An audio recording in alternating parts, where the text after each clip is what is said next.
Take a moment to find a place of complete comfort, letting your body settle into the surface beneath you, allowing the support of the bed or chair to hold you up entirely, giving you permission to let go. There is nothing you need to do right now, nowhere you need to be, and nothing that requires your attention other than the gentle rhythm of your own breathing.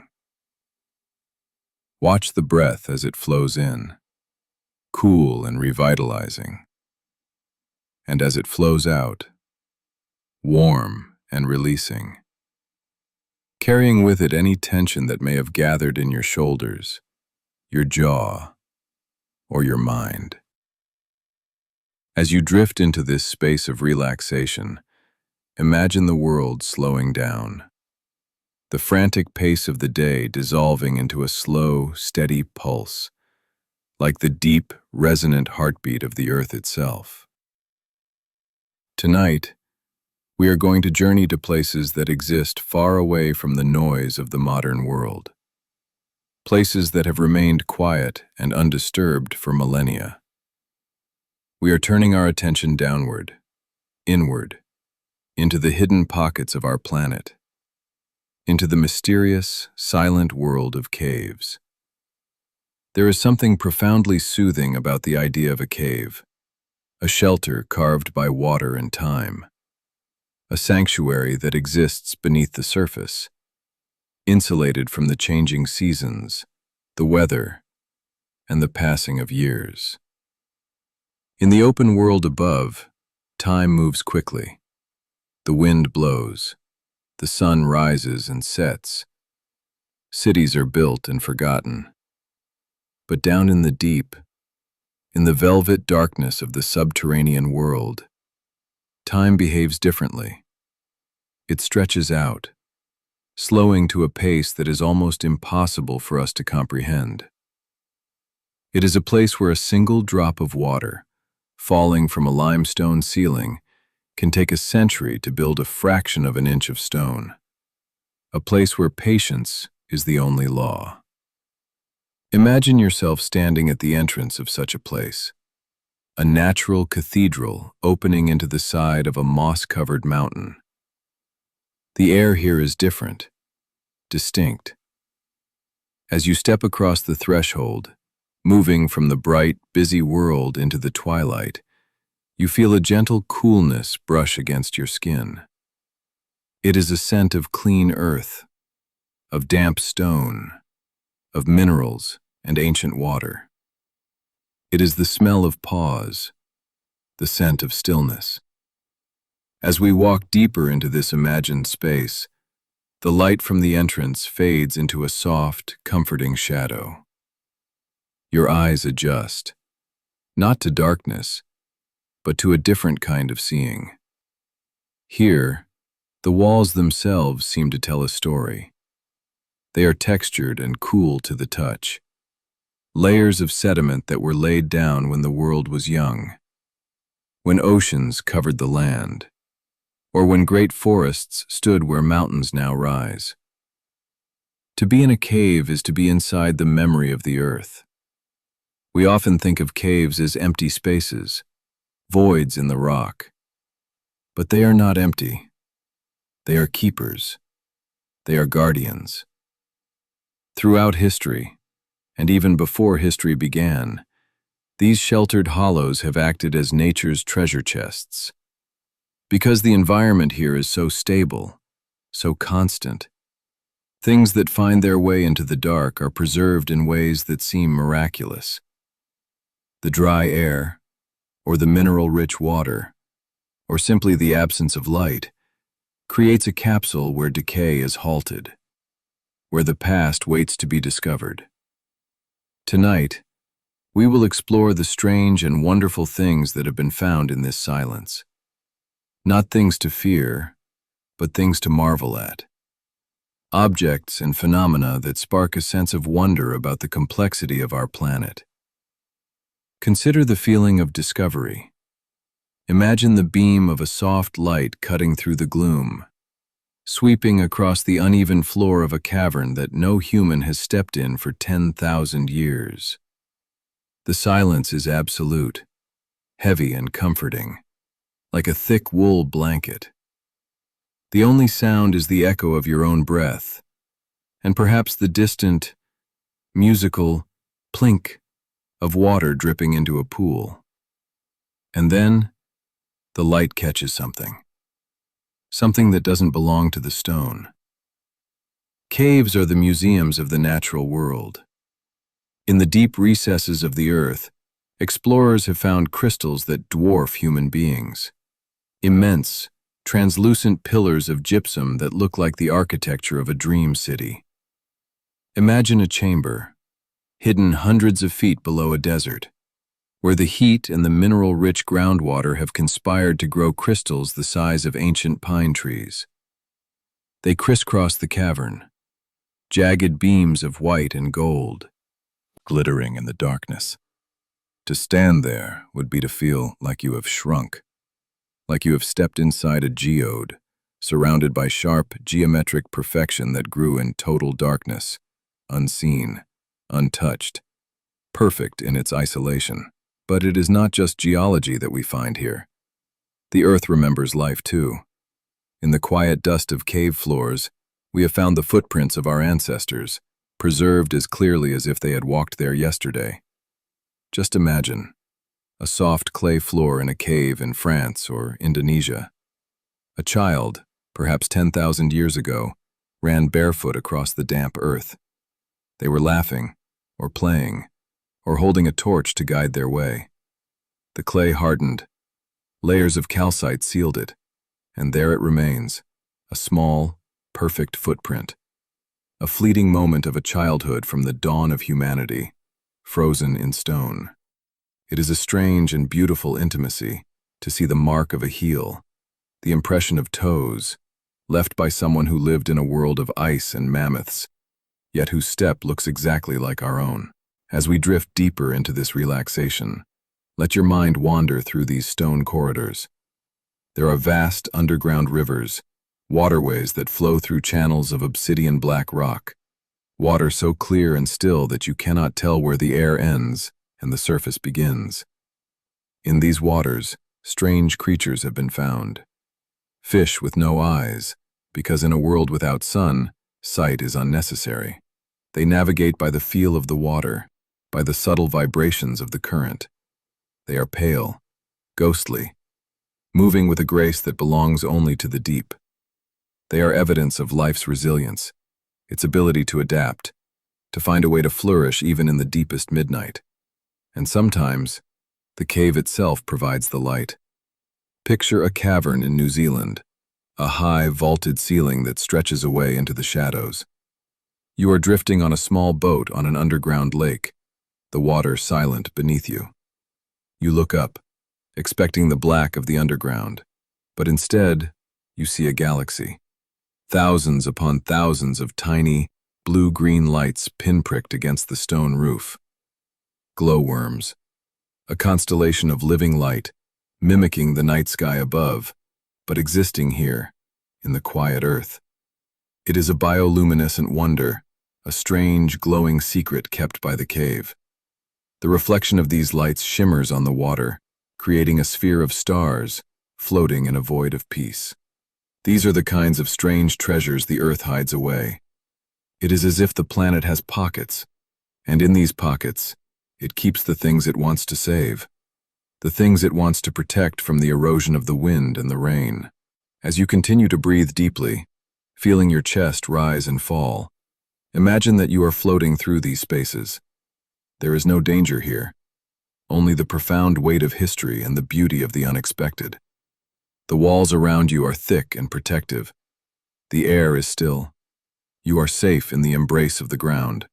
We are going to look closer at some of these discoveries, the objects that have baffled scientists and delighted explorers.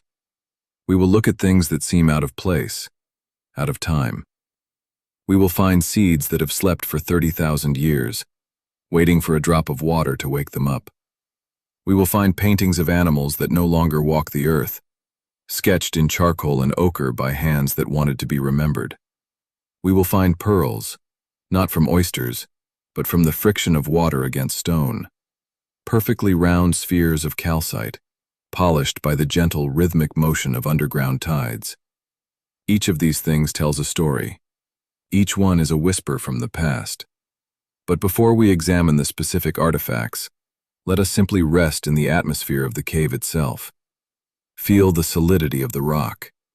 It is grounding. It is stable. In a world that is constantly shifting, the cave remains. It is a testament to endurance. Let the image of the cave soothe you. The soft grays and browns of the rock, the glint of mica, the smooth flow of travertine, looking like frozen waterfalls of cream and caramel. The visual texture is rich and heavy, perfect for closing your eyes and visualizing as you drift toward sleep. There is a sense of reverence in these spaces. When explorers enter a new chamber, a place where no light has ever shone, they often speak of a feeling of holiness, a sense that they are entering a space that is sacred, simply because it is so old and so quiet. It is a strange thing to be the first to breathe the air in a room that has been sealed for 1,000,000 years. It is a connection to the deep time of the universe. And in that deep time, our worries seem very small. Our anxieties seem to evaporate like mist. The cave absorbs them and offers back only silence and peace. So, as we prepare to look at the specific mysteries found in the dark, let yourself sink deeper into your own inner cave, your own place of rest. Let the external world fade. Let the walls of your room dissolve, replaced by the comforting, protective embrace of the earth. You are safe here. You are warm. You are ready to discover the wonders that wait in the quiet. And so, we step forward in our minds, crossing the threshold from the abstract feeling of the dark into the specific wonders that hide within it. There are places beneath our feet that defy logic, ecosystems and structures that seem to belong to another planet entirely. Yet they are here, tucked away in the quiet pockets of our own world. Consider, for a moment, a plain, unassuming field in Romania. Beneath the swaying grass, beneath the thick layers of soil and limestone, sits a pocket of air that had been sealed away from the rest of the world for over 5,000,000 years. This is the Movile cave. When it was finally opened, the air that drifted out was thick, heavy with the scent of clay and warm moisture. It was a time capsule, a breath held by the earth since before humanity walked the surface. Inside this sealed chamber, life did not surrender to the dark. It flourished, but in a way that is utterly strange to us. Without the sun, without the green chlorophyll of plants, the cave created its own engine of life. The water there is warm, heated by deep geological veins, and the creatures that live there have shed all color. They are pale, translucent, ghost-like wanderers in the dark. Imagine seeing them, small, delicate beings that have never known the concept of a shadow, because they have never known light. They move with a slow, deliberate grace. There is no hurry here. In a world that has not changed for 5,000,000 years, there is no need for speed. Evolution here has taken a different path, one of silence and adaptation to the eternal night. To observe this ecosystem is to realize that life is tenacious, that it creates a home in the most unlikely of places, finding comfort and safety where we would see only emptiness. Let us drift away from that humid, sealed pocket and travel in our minds across the ocean to the arid deserts of Mexico. Here, buried 1,000 feet beneath the surface, is a cathedral not made by hands. It is the Cave of the Crystals. The name sounds simple, but the reality is a vision of pure fantasy. Picture a cavern, vast and sweltering, where the heat radiates from the walls like a stone oven, keeping the air thick and still. And crisscrossing this dark void are beams of white selenite, crystals of gypsum that are not merely large, they are titanic. Some are as thick as ancient oak trees and as long as a school bus, jutting out from the walls and floor like forgotten pillars of a giant's palace. They are translucent, milky white and glowing softly when a light is cast upon them. They look like ice, sharp and cold, but they are warm to the touch. They are the result of incredibly slow, incredibly peaceful processes. For hundreds of thousands of years, mineral-rich water filled this cave and kept it at a perfect, stable temperature. In that stability, in that undisturbed quiet, the crystals were able to grow, molecule by molecule, century by century. It is a testament to the power of patience.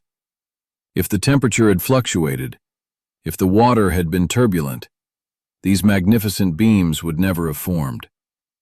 They required absolute stillness to become what they are. It is a lesson written in stone that beautiful things emerge when we allow ourselves to be still, when we allow the environment around us to settle and simply exist. Walking among them, in our imagination, we feel small, but supported. We are ants walking through a spilled box of diamonds, surrounded by the heavy, protective geometry of the earth. There is a strange comfort in knowing that such beauty exists in the dark, unseen. It does not exist to be looked at. It does not exist for applause. It simply is. It has a dignity that requires no audience. Now, let the heat of the crystal cave fade, replaced by the cool, damp air of the southern hemisphere. We find ourselves in New Zealand, drifting on a small boat down an underground river. The water is black and smooth, like a mirror of obsidian. The only sound is the gentle lap of the water against the limestone walls, a rhythmic, hypnotic shushing sound. Shh, shh. You look up. You expect to see the jagged rock of the cave ceiling, but instead, you see the stars. Or at least, what looks like stars. Thousands of tiny, blue-green lights dot the ceiling, creating a galaxy of bioluminescence. These are the glowworms of Waitomo. It is a strange inversion of the world above. Here, deep underground, the night sky has been recreated by living things. Each tiny light is a life, hanging suspended in the dark, emitting a soft, cool glow. As you drift beneath them, lying back in the boat, it feels as though you are floating through space. The distinction between up and down blurs. The heavy rock above you dissolves into a field of constellations. The light is not harsh. It is a soft teal, a gentle hue that the eyes drink in gratefully. It is a silent communication, a chemical reaction that whispers of presence in the void. To be there is to feel a sense of wonder that borders on the spiritual. It is quiet, so very quiet, and the lights reflect on the black water below, so you are suspended between two skies, drifting through the heart of the mountain. But not all strange things in caves are biological or geological. Some of the most profound mysteries are the ones we left for ourselves. Let us move to the dry, echoing chambers of the caves in Patagonia. Here, the air is crisp and arid. It preserves everything. It stops the clock. Explorers here have found things that defy the passage of time. They have found the skin and fur of the Mylodon, the giant ground sloth, an animal that has not walked the earth for 10,000 years. But in the cave, it looks as though it merely went to sleep yesterday. The fur is still coarse and red. The leather is intact. The cave acted as a guardian, wrapping the remains in a blanket of dry, stable air, refusing to let the decay of the outside world enter. It is a strange feeling, to touch the fur of a creature from the Ice Age. It collapses the distance of time. It makes the thousands of years between us and them feel like nothing more than a heartbeat. And near these remains, we often find something even more touching. We find hands. In caves all over the world, from Argentina to Indonesia to France, we find the same strange marking. A hand, placed against the rock and sprayed with red or yellow ochre. A negative imprint, a stencil of a human hand, reaching out from the deep past. Why did they do it? Why did they venture so deep into the dark, with only flickering torches of fat and moss to leave this mark? Perhaps they felt the same safety we are visualizing now. Perhaps the cave was not a place of fear for them, but a womb, a place to connect with the bones of the earth. When we see these handprints, we are seeing a moment of contact. A human being, 20,000 years ago, pressed their palm against the cold stone, took a deep breath, and blew the pigment. They left a permanent shadow of themselves. It is a strange and beautiful thing to realize that the impulse to say, "I was here, I existed," is as old as humanity itself, and the cave kept that secret. It protected that handprint from the wind, from the rain, from the sun that bleaches and destroys. The darkness preserved it. The darkness is not empty. It is a library. It is a museum. It holds the breath of the past in its lungs. As you visualize these handprints, imagine placing your own hand against the cool wall of a cave. Feel the texture of the stone under your fingertips. It is solid, unmoving. It has been there for millions of years, and it will be there for millions more. There is a great relief in touching something so permanent. It absorbs your excess energy. It grounds you. The strange things found in caves, the giant crystals, the glowing stars, the ancient fur, The red hands. They all share one quality: stillness. They have all waited in the dark, perfectly still, for eons. They do not strive. They do not worry about tomorrow. They rest in the embrace of the earth. And as we continue our journey, we can learn from them. We can borrow their stillness. We can let the heavy, protective layers of the earth wrap around our own thoughts, preserving the quiet, keeping out the noise of the surface world. There is one more type of discovery, perhaps the strangest of all, that is found not on the walls or in the soil, but in the air itself, and the way sound travels through these deep spaces, a phenomenon that explorers describe with a sense of awe, and which we will explore as we move deeper into our rest. It begins with a frequency so low that it is felt rather than heard. In the deepest chambers of the world, far beyond the reach of the wind and the rustle of trees, the acoustics take on a life of their own. Explorers speak of a phenomenon known as the singing silence. It is not a noise, but a resonance. When you stand in a cavern of a certain size, with walls curved just so, the air itself seems to hold a note.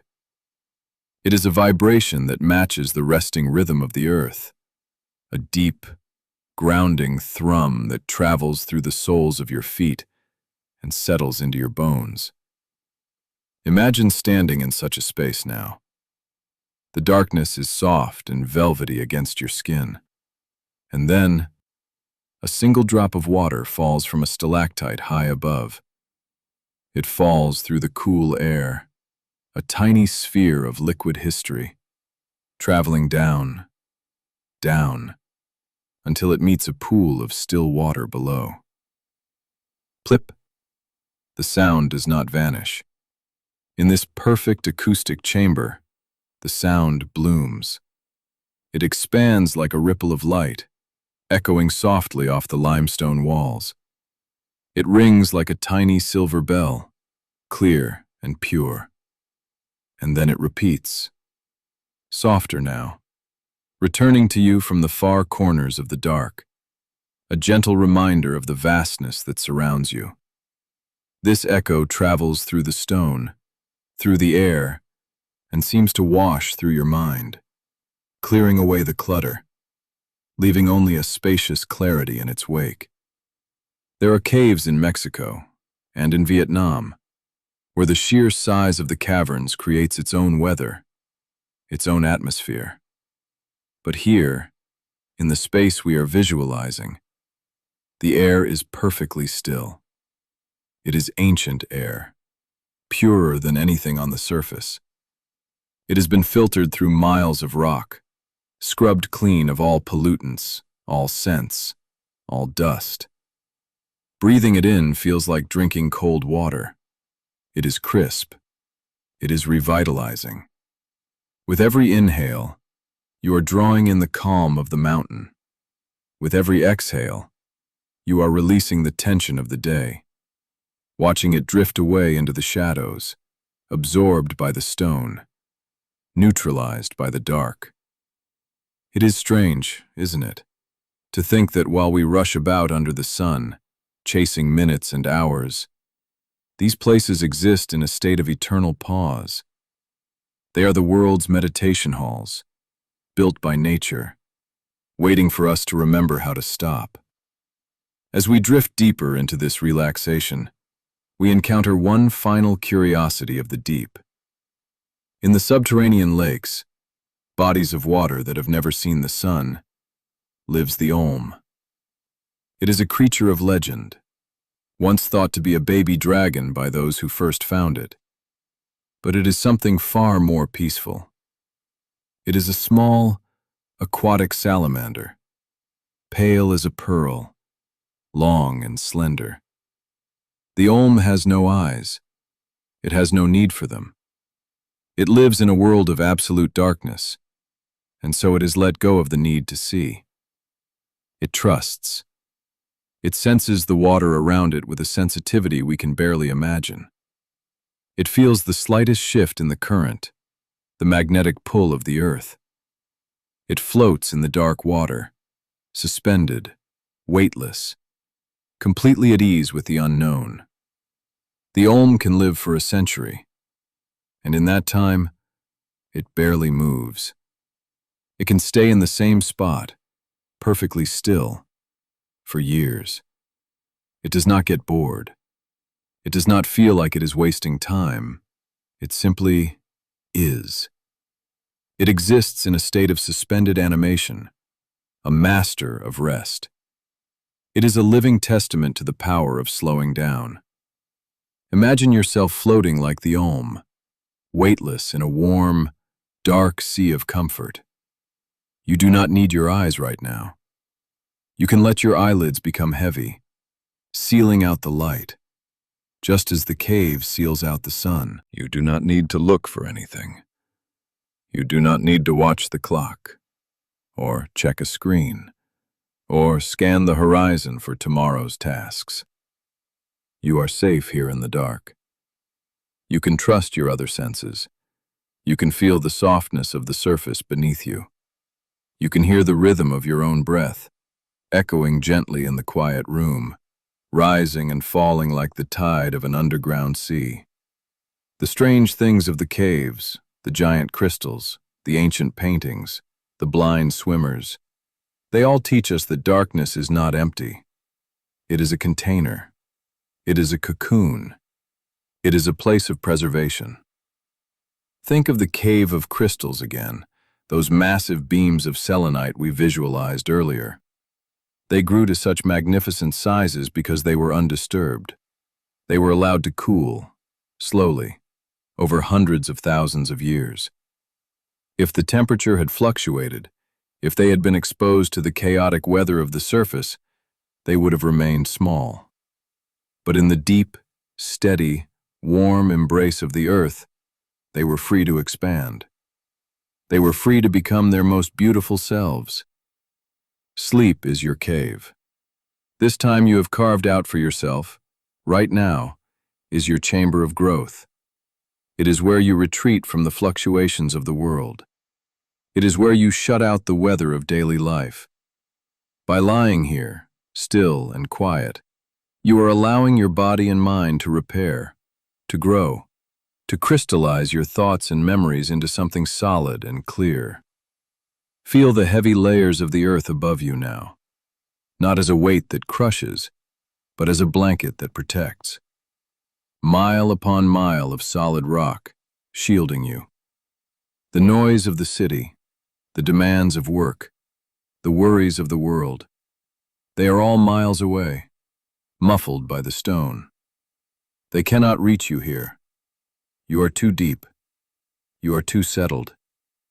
Your breathing slows down, mimicking the slow airflow of the cavern. In and out. A cycle that is continued for eons. Your heart rate settles, finding that low, resonant frequency, the hum of the earth itself. The journey into the cave is a journey inward. We leave behind the light, not to be lost, but to be found. To find the part of us that is like the stone, permanent, unshakable, still. As we reach the end of our exploration, visualize the cave fading gently from your mind's eye. The glittering crystals dim, their light softening into a warm glow, and then fading to a comfortable gray. The sound of the water droplet, plip, slows down, until there is only silence. The pale creatures of the deep drift away into the shadows, content in their solitude. You are no longer a visitor in the cave. You have become the cave. Your body is heavy like the mountain. Your limbs are settled like the bedrock. Your mind is as vast and quiet as the great chamber. There is nothing left to explore tonight. There are no more discoveries to be made. The only task remaining is to rest, to let the darkness wrap you in its velvet arms, to let the silence fill you up, to let the stillness of a million years seep into your muscles, releasing every knot, every tension, smoothing you out like water smoothing a stone. You are safe. You are grounded. You are held by the ancient, steady, enduring earth. And here, in this deep, quiet place, you can finally let go. Drifting down, deeper and deeper, into the quiet, into the stone, into sleep. Rest now. Good night.